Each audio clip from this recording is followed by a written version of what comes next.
England Australia এই দুটা দলই আসলে সাধারণত চ্যাম্পিয়ন হয়ে থাকে। দুটা দল সেমিফাইনাল খেলেছে। নিউজিল্যান্ড 2000 সালে একবার চ্যাম্পিয়ন হয়েছিল, এছাড়া প্রতিবারই অস্ট্রেলিয়ার রাজত্ব আমরা দেখেছি। অস্ট্রেলিয়া না পারলে সেটা ইংল্যান্ডই জেতে। ভারত একবার ফাইনাল খেলেছে ইংল্যান্ডের সাথে, সেই ফাইনালটা তারা হেরেছিল। সেই টুর্নামেন্টে 2017 সম্ভবত অস্ট্রেলিয়ার সাথে তারা সেমিফাইনাল জিতেছিল। সাউথ আফ্রিকার প্রথমবারের মতো বিশ্বকাপ ফাইনাল খেলা, সেটা ইন্ডিয়ার মাটিতে জ্যামপ্যাক্ট স্টেডিয়ামে নাভি মুম্বাইতে খেলাটা হতে যাচ্ছে। ইন্ডিয়ায় কি ক্লিয়ার ফেভারিট কিনা? হ্যাঁ, নিশ্চয়ই ইন্ডিয়া আসলে হোম কন্ডিশনে নিশ্চয়ই অ্যাডভান্টেজ পাবে। অন্যদিকে সাউথ আফ্রিকার একটা খুব রোলার কোস্টার রাইড গিয়েছে। তারা দুবার 100 অল আউট হয়েছে, 3বার সম্ভবত 300+ রান করেছে। তো সেই জায়গায় সাউথ আফ্রিকাও দাবিদার, অবশ্যই তারা যথেষ্ট কেপেবল, কিন্তু ইন্ডিয়া ক্লিয়ার ফেভারিট। মানে যেই টিমটা তারা গড়েছে ডিজার্ভ এ ওয়ার্ল্ড কাপ, এবং ঘরের মাটিতে এর চেয়ে সুবর্ণ সুযোগ মনে হয় না নিয়ার ফিউচার ইন্ডিয়া পাবে বলে। সব মশার বিরুদ্ধে সুরক্ষা দিতে এলো বসুন্ধরা এক্সট্রিম অ্যারোসল, মশার বিরুদ্ধে এক্সট্রিম সুরক্ষা। আমরা যদি দুটো সেমিফাইনালের কথা বলি বা দুটো সেমিফাইনালের স্কোর কার্ড দেখি, দুটো সেমিফাইনালের রেজাল্টই মনে হয়েছে যে যেটা এক্সপেক্টেড ছিল সেটা না। প্রথম সেমিফাইনালে সাউথ আফ্রিকা 300 ওপর রান করে, লরা উলবার্ট একাই হারিয়েছেন ইংল্যান্ডকে বললে ভুল হবে না। 169 বা 170 রান তিনি করেছিলেন, এবং জবাব দিতে নেমে ইংল্যান্ড 200 রানও করতে পারেনি। যেই রান পাহাড়ে তারা চাপা পড়ছিল সেখানেই আসলে ম্যাচটার পরিসমাপ্তি হয়েছে। দ্বিতীয় সেমিফাইনালে একই রকমের ঘটনাই ঘটছিল। অস্ট্রেলিয়া 338 করে, ভারত ওই রানটা টপকে গেছে। জেমিমা রদ্রিগেজের সেঞ্চুরি, হারমানপ্রীত করের 80 রানের একটা ইনিংস, তারপরও রদ্রিগেজ বেশ কিছু সুযোগ পেয়েছেন, লাইফ পেয়েছেন। ভারতের 330 রান অস্ট্রেলিয়া গ্রুপ পর্বে চেস করেছে, সেখানে 338 করে ডিফেন্ড করতে না পারাটা কি আসলে অস্ট্রেলিয়ার ব্যর্থতা, নাকি ইন্ডিয়ান ব্যাটারদেরকে সেই গ্রেডটা দেবে? এটা পারফেক্ট রিভেঞ্জ ইন্ডিয়া নিয়েছে। মানে গ্রুপ পর্বে যেভাবে করে তারা হেরেছিল, এই ম্যাচটায় সেমিফাইনালে অন্যরকম একটা এক্সাইটমেন্ট থাকে, অন্যরকম হিট থাকে, সেটা অতিক্রম করেছে Jemimah Rodrigues. She was splendid. মানে এই ধরনের ইনিংস আপনি শুধু মেয়েদের ক্রিকেটে কেন, ছেলেদের ক্রিকেটেও খুবই রেয়ার। আমরা হয়তো বা সেই গ্লেন ম্যাক্সওয়েলের কথা মনে পড়ছিল সেই আফগানিস্তানের বিপক্ষে ম্যাচটা 2023 বিশ্বকাপে। এরপরে মানে একদম ওয়ার্ল্ড রেকর্ড গড়ে তারা এই ম্যাচটা জিতেছে। ফাইনালে একটা বার্তা দিয়ে রাখলো ইন্ডিয়া। মানে সাউথ আফ্রিকা হয়তো বা বেশ কয়েকবার 300+ রান করে থাকতে পারে, সেটাতে যে তারা একেবারেই ভীত সন্ত্রস্ত নয় সেটা বোঝা যাচ্ছে। এবং নাভি মুম্বাই সমর্থকদের বড় একটা সাপোর্ট তারা পাবে, এবং যেই টিম আছে ব্যালেন্স টিম। আমার মনে হয় ইন্ডিয়া যদি এবার বিশ্বকাপ না জেতে সেটাই হয়তো বা একটা মানে সারপ্রাইজ হয়ে থাকবে। আমরা একটু নাভি মুম্বাই থেকে যুক্ত করে নিতে চাই সহকর্মী মৌসুমী মৌকে। নাভি মুম্বাইতে যখন গেল ম্যাচটা দেখেছেন, হোয়াট ওয়াজ দ্য অ্যাটমসফিয়ার দেয়ার?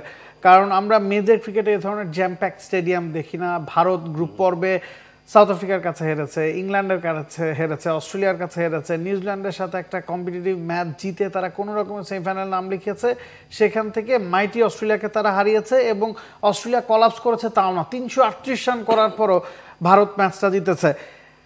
মানে what was the atmosphere there? It was totally different. আমরা আসলে বলি যে বাংলাদেশে আমরা অনেক ক্রিকেট ফ্যান, অনেক ক্রিকেট পছন্দ করি, কিন্তু যে বলে না যে ইন্ডিয়াতে ক্রিকেটকে আসলে পূজা করা হয়, মানে লিটারালি ব্যাপারটা মানে ওরকমই। মানে এখানে ওই যে হাফ ফ্যান কেউ না, যারা ক্রিকেট ফলো করে তারা আসলে উইমেন ক্রিকেটটাকে ওইভাবে ফলো করে, এবং কেন করবে না, তাদের দল আসলে তাদেরকে ফলো করতে বাধ্য করায়। প্রেস বক্সে আমার পাশে যিনি বসেছিলেন, একজন ইন্ডিয়ান বসেছিলেন, তিনি একটু পর পর আমাকে জিজ্ঞেস করছিলেন কি মনে হয় ইন্ডিয়া জিতবে, কি মনে হয় ইন্ডিয়া জিতবে।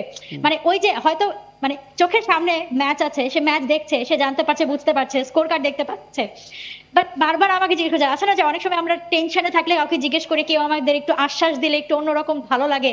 তো ব্যাপারটা আসলে ওরকম ছিল যে তিনি বারবার আমাকে প্রশ্ন করছেন, তো আমি বলছিলাম যে হ্যাঁ কেন নয়, এত দূর চলে এসেছো কেন নয়। সো সাংবাদিকরা এবং মাঠে যারা ছিলেন সবাই মানে এত ভাবে, মানে তাদের গায়ের লোম দাঁড়িয়ে যায়, তাদের গলা ধরে আসে, চোখ থেকে পানি চলে আসে, চোখ টলমলো। লিটারালি মাঠে যে আবেগ নিয়ে ক্রিকেটাররা খেলেন, মাঠের বাইরেও আসলে অ্যাটমসফিয়ারটা ঠিক ওরকম থাকে, ওই রকম আবেগ, ওই রকম কিছু। মাঠের পরেও যখন দর্শকদের ক্রেজিনেস আপনারা দেখেছেন টি স্পোর্টস এর পর্দায়, মানে অ্যামেজিং অ্যাটমসফিয়ার বলতে গেলে অসাধারণ। ইভেন আজকে ম্যাচের আগে, নর্মালি কোনো ম্যাচের আগের দিন আসলে আমরা ভাবে দর্শকদের দেখিনি, আজকে যখন স্টেডিয়ামে ঢোকার চেষ্টা করছিলাম আমরা, আজকে এখান পর্যন্ত পুরো ভিড় ছিল। দর্শকরা প্রত্যেকটা গেট দিয়ে উকি ঝুঁকি দিচ্ছে যে অন্তত একটু হারমানপ্রীত, স্মৃতি মান্ধানা, জেমিমা এদের একটু যদি আসলে দেখা পেতে পারে। তো অ্যাটমসফিয়ারের কথা বলতে গেলে এটা একেবারে ডিফারেন্ট। জেমিমার কথা আপনি বলছিলেন যে সেঞ্চুরিটা তিনি করেছেন, উত্থান পতনের মধ্য দিয়ে তার টুর্নামেন্টটা যাচ্ছিল, মাঝখানে দল থেকে বাদ পড়েছেন, 5 নম্বরে ব্যাটিং করছিলেন, সেমিফাইনালে তাকে 3 নম্বরে নামানো হয়েছে, বেশ কিছু লাইফ পেয়েছেন, তবে ম্যাচটা শেষ করে এসেছেন এবং যেভাবে তিনি বিশ্বাস করছিলেন যে না জেতা সম্ভব, সেই বিশ্বাসটা হয়তো অন্য অনেকের মধ্যেই ছিল না, কারণ মেয়েদের ক্রিকেটে আমরা 338 রান কখনো চেজ হতে দেখিনি এবং প্রতিপক্ষ যখন অস্ট্রেলিয়া, কাজটা আসলে কতটা কঠিন ছিল। জেমিমাকে নিয়ে আসলে জিজ্ঞেস করছিলাম যে কতটা কঠিন ছিল আসলে কাজটা, এত রান আমরা কখনো মেয়েদের ক্রিকেটে চেজ হতে দেখিনি, অ্যাটমসফিয়ারটা, ঘরের মাঠে খেলা, জ্যাম প্যাক স্টেডিয়াম, সেখানে দল বিপদে আছে, সেখান থেকে এই ধরনের লড়াকু একটা ইনিংস আমরা 2017 সালে দেখেছিলাম। হারমানপ্রীত কৌরের দেশ প্রেরণা ইনিংসটা অস্ট্রেলিয়াকে ছিটকে দিয়েছিল। খুব কম ক্রিকেটারই আছেন যারা আসলে অস্ট্রেলিয়াকে এভাবে বলে কয়ে হারিয়ে দিতে পারেন। জেমিমার ইনিংসটা নিয়ে যদি আসলে বলতে হয়, এইটাকে আপনি স্কিলস, মানে অস্ট্রেলিয়ার সামনে তো আপনি স্কিলস নিয়ে দাঁড়াতে পারবেন না, অস্ট্রেলিয়ার সামনে তো আপনি মেথডস নিয়ে দাঁড়াতে পারবেন না। অস্ট্রেলিয়া একটা team, Australia women cricket team, এই জায়গায় আমি একটু বলে রাখি, তাদের প্ল্যানিংটাই হচ্ছে যে তারা মানে মেল লেভেলের ক্রিকেট খেলবে, তারা মেন ক্রিকেটের লেভেলের ক্রিকেট খেলবে, তাদের প্ল্যানিং এইটা, তারা সেই প্ল্যানিং এ এগোচ্ছে। সো সেরকম একটা দলকে আপনি যখন সেমিফাইনালে পাচ্ছেন, যিনি সবচেয়ে বেশি হাইয়েস্ট মানে ট্রফি জিতেছে, অস্ট্রেলিয়া স্বাভাবিকভাবে এই ম্যাচে ফেভারিট ছিল। সো জেমিমা যেটা করেছে, সম্পূর্ণ ম্যাচের পর যে তার আবেগটা দেখা গেছে না, সেটাতে সে তার আবেগ দিয়ে করেছে। জেমিমা রদ্রিগেজ 2017 সালে ইন্ডিয়ান ক্রিকেটের ফ্যান ছিলেন। 2017-তে আপনি যেই কথাটা বলেন সেমিফাইনালে হারমানপ্রীতের সেই ইনিংসটা, সেই ফাইনাল ইন্ডিয়া জিতে আসতে পারেনি, হেরে এসেছিল, কিন্তু তারপরও জেমিমা ফুলের তোড়া হাতে এয়ারপোর্টে গিয়েছিল সেই টিমকে বরণ করতে, যে তোমরা জিততে পারোনি বাট আমরা তোমরা ট্রফি জিততে পারোনি বাট আমাদের মন জিতেছো। জেমিমা রদ্রিগেজ 2017-তে স্টেডিয়ামে এয়ারপোর্টে গিয়েছিলেন তাদের বরণ করতে। 2022-এর স্কোয়াড থেকে তিনি ড্রপড হয়েছিলেন। 25-এর এই ফাইনালে এই বিশ্বকাপে দলকে নিজে হাতে ফাইনালে তুলেছেন। সো তিনি যেটাই করেছেন, তিনি পুরোটা ম্যাচে তিনি নিজের মনে মনে বাইবেলের যে লাইনগুলো থাকে সেগুলো বিড়বিড় করছিলেন এবং সেখান থেকে তিনি কনফিডেন্স নিচ্ছিলেন এবং সেটা দিয়ে তিনি করেছেন। So it's not about the skills. তিনি নিজেও সবসময় বলেন যে আমাকে সৃষ্টিকর্তা সেই শক্তি দেয়নি যে অন্যান্য ক্রিকেটারদের মতো আমি শক্তিতে হিট করতে পারবো, সেভাবে করতে পারবো, বাট আমি সবসময় গডে বিলিভ করি এবং সেইটার মাধ্যমেই আসলে করার চেষ্টা করি। এবং পুরোটা ইনিংস জুড়ে সেদিন তিনি বলছিলেন যে আমি যেই এসেছে আমার মানে পার্টনার হিসেবে ক্রিজ, আমি তাকে বলেছি আমাকে চিয়ার আপ করো, আমাকে কনফিডেন্স দাও। সো ব্যাপারটা পুরোটাই আসলে এইভাবেই হয়েছে। আমরা বুঝতে পারছি যে অস্ট্রেলিয়াকে হারানোর পর ইন্ডিয়াকে সবাই আসলে এই ফাইনালে ফেভারিট মানছেন, কোনো সন্দেহ নাই। আমরা 2023 বিশ্বকাপেও দেখেছি আহমেদাবাদে ভরা গ্যালারিতে অস্ট্রেলিয়া পুরুষ দল ইন্ডিয়াকে হারিয়েছে এবং এই ম্যাচেও ইন্ডিয়া ক্লিয়ার ফেভারিট। তবে সাউথ আফ্রিকাকে আসলে খুব একটা ছোট করে দেখার উপায় আছে কিনা, কারণ তাদেরও তো আসলে ম্যাচ উইনার আছে, লরা উলভার, যিনি সেমিফাইনালটা আসলে একাই জিতেছেন, 170 একটা ইনিংস খেলেছেন। তাজমিন ব্রিটস আছেন 2 ওপেনারের সাথে, মারিজান ক্যাপিজা match winner, Nadine de Klerk ইন্ডিয়াকে গ্রুপ পর্বে একাই হারিয়েছেন। সাউথ আফ্রিকার সুযোগ কতটুকু দেখছেন এবং আজকে ট্রেনিং শিডিউলটাও যদি জানাতেন। একটু অ্যাড করতে চাই নাবিলের সঙ্গে যে ছেলেদের ক্রিকেটে তো সাউথ আফ্রিকা চোকার্স হিসেবে পরিচিত, মেয়েদের ক্রিকেটের সিনারিওটা বলবেন যে টি20 বিশ্বকাপের ফাইনালে নিউজিল্যান্ডের কাছে হেরেছিল। সো এই রিস্কটাও সাউথ আফ্রিকার আছে কিনা কি মনে হয় আপনার? Very good question. হ্যাঁ, রাফির প্রশ্নটা আমি শুনতে পাইনি, আরেকবার যদি বলতেন। না, বলছিলাম যে ছেলেদের ক্রিকেটে তো আমরা সাউথ আফ্রিকাকে জানি একটা কি বলবো আসলে চোকার্স বলা হয় তাদেরকে। তো মেয়েদের ক্রিকেটের সিনারিওটা নাবিল কায়সার বলছিলেন যে টি20 বিশ্বকাপের ফাইনালে তাদের হারবার রেকর্ড আছে নিউজিল্যান্ডের কাছে, তো সেই জায়গাটা সাউথ আফ্রিকাকে খানিকটা ব্যাকফুটে রাখবে কিনা? যদি আসলে সাউথ আফ্রিকার কথা বলি, যে একটা কথা আমি এখানে বলতে চাই, সেটা হচ্ছে আশপাশ থেকে সবাই যেটা এই মুহূর্তে বিলিভ করে যে সাউথ আফ্রিকার মানে মেন স্ট্রিমের চোখ করার যে প্রবণতা, এটা আসলে সাউথ আফ্রিকার মেন স্ট্রিমের ক্ষেত্রেও না, উইমেন টিমের ক্ষেত্রেও খাটবে। কেননা সবচেয়ে বড় ব্যাপার হচ্ছে এখানকার ক্রাউড।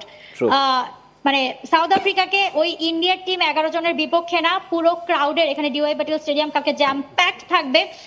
সো সেই ক্রাউডের বিপক্ষেও খেলতে হবে এবং এই ম্যাচের আগে সাউথ আফ্রিকাকে কিছুটা হলেও আসলে মেন্টালি এই দিক থেকে নার্ভাস দেখা যাচ্ছে। আজকে যে স্কেডিউলটা ছিল, দুপুরে ছিল ইন্ডিয়ার প্র্যাকটিস স্কেডিউল ছিল, তারা ওয়ার্ম আপ করেছেন ফুটবল দিয়ে, এরপর কিছুটা বৃষ্টি পড়েছিল গুড়ি, তো তারপর তারা অনেকক্ষণ ড্রেসিং রুমে ছিলেন, মাঠে আর নামেননি। এরপর যখন হারমানপ্রীতের প্রেস কনফারেন্স হলো, সেই ফাঁকে ক্রিকেটাররা নেমেছিলেন। এই তো প্রায় শেষ, সেদিক থেকে একেবারে শেষ ক্রিকেটাররা প্র্যাকটিস সেশন শেষ করে আসছেন। সাউথ আফ্রিকার হয়েছে প্রেস কনফারেন্স, তারা 6টা থেকে অর্থাৎ বাংলাদেশ সময় 6:30 থেকেই কিন্তু নেমে যাবে প্র্যাকটিসে। এবং বৃষ্টি বিকালে আজকে একটু গুড়ি গুড়ি হয়েছে, যদিও লাস্ট এক সপ্তাহ ধরে ডিওয়াই পাটিলে মানে মুম্বাইয়ে, নবী মুম্বাইয়ে প্রচুর বৃষ্টি হচ্ছে এবং রিজার্ভ ডে রাখা হয়েছে 2 তারিখে যদি বৃষ্টির জন্য ম্যাচটা না হয় কোনোভাবে 3 তারিখে গিয়ে সেটা গড়াবে।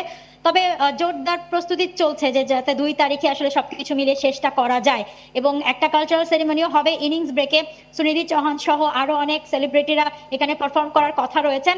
সো ভাইবটা খুব সুন্দর। ফাইনালের আগে অলরেডি বিভিন্ন কালারফুল লাইট স্টেডিয়ামে জ্বলে গিয়েছে, সবকিছুর অ্যারেঞ্জমেন্ট চলছে যাতে ফাইনালে কোনো রকম বাধা না হয়। জাস্ট বৃষ্টিটা নিয়ে একটু শঙ্কা। আপনার ফ্লাইট কবে? ফ্লাইট কি 3 তারিখ? মানে যদি খেলা পিছিয়ে যায় ফ্লাইট ধরতে পারবেন তো? আনফরচুনেটলি মানে 3 তারিখে টিকিট কাটা হয়ে গেছে। হোপফুলি বৃষ্টি হবে না, যাতে মানে ম্যাচটা মিস না হয়। Thank you enjoy the match.